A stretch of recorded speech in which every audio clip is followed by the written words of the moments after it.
Inspirational Leader. How does it feel? Absolutely out of this world, if I'm honest. Like, literally, I'm walking on clouds right now. I have done this because I think of the little brown boy growing up that had nothing to look up to and nothing to look at as what the future could hold. And I think you and I probably have a little bit of similarity in that. Yeah. And every step we do, everything we do in this space is never about us. Our Asian parents brought us up in that. It's always about the next generation.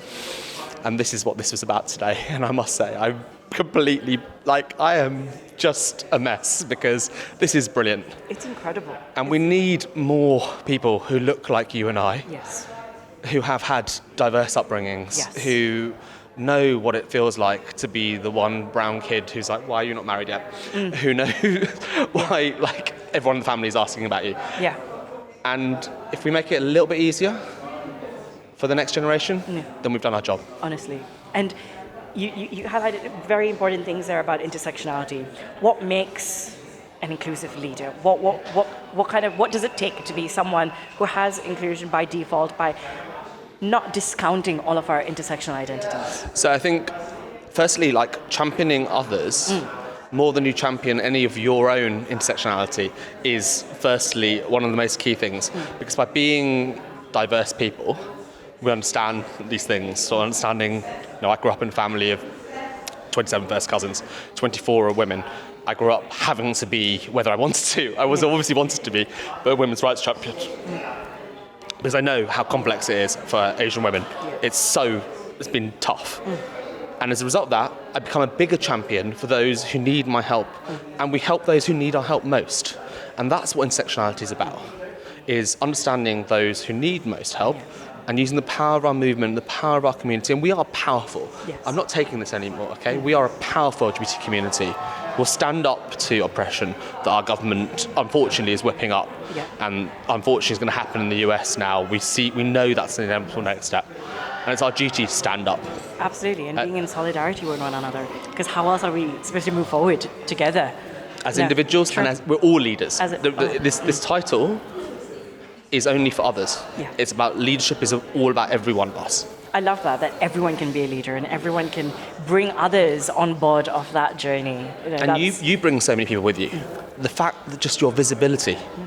All of us. It is all of us so important. Our own bits, honestly. Speaking of being an inspirational leader, what keeps you inspired? So I think sometimes righteous anger and being allowed to be angry. I wrote a small piece in my local newspaper recently about my championing of Stonewall, and I got attacked, abused, and all this sort of stuff. And it reminded me why I do what I do. Speaking to my trans siblings, speaking to my Muslim brothers and sisters who have even more struggles than I, as a Hindu gay man, have. Every time I speak to them and understand this, it reminds me we need to be a little bit angry. And as we know, Pride is both a protest and a celebration. Yeah. And that anger is what helps us drive to change society. Absolutely. Rage can be such a powerful form of protest Yeah. and mobilization for everyone. One last question before I let you go. What's your message to the leaders out there in the world? What can they take away from not just your win, but your experiences and who you are? What can leaders do today? So I think leadership is within all of us. So every single one of us is a leader, depending on whether we have a fancy job in a bank, whether you're a counsellor like I am. Every one of us has an opportunity to make changes in our organisations that we're involved in, or we touch our communities. And leadership is in all of us. And right now, we face a battle of our lives for our trans siblings. And if we're not willing to fight when our friends need us, then we're no leaders. So it's within all of us, and we need to stand up and fight. Thank you so much. And again, massive congratulations on this win. And Thank you. I will see you the rest of the evening for sure. Am I seeing you on the dance floor, right? Yes, hell yeah. Good, well done.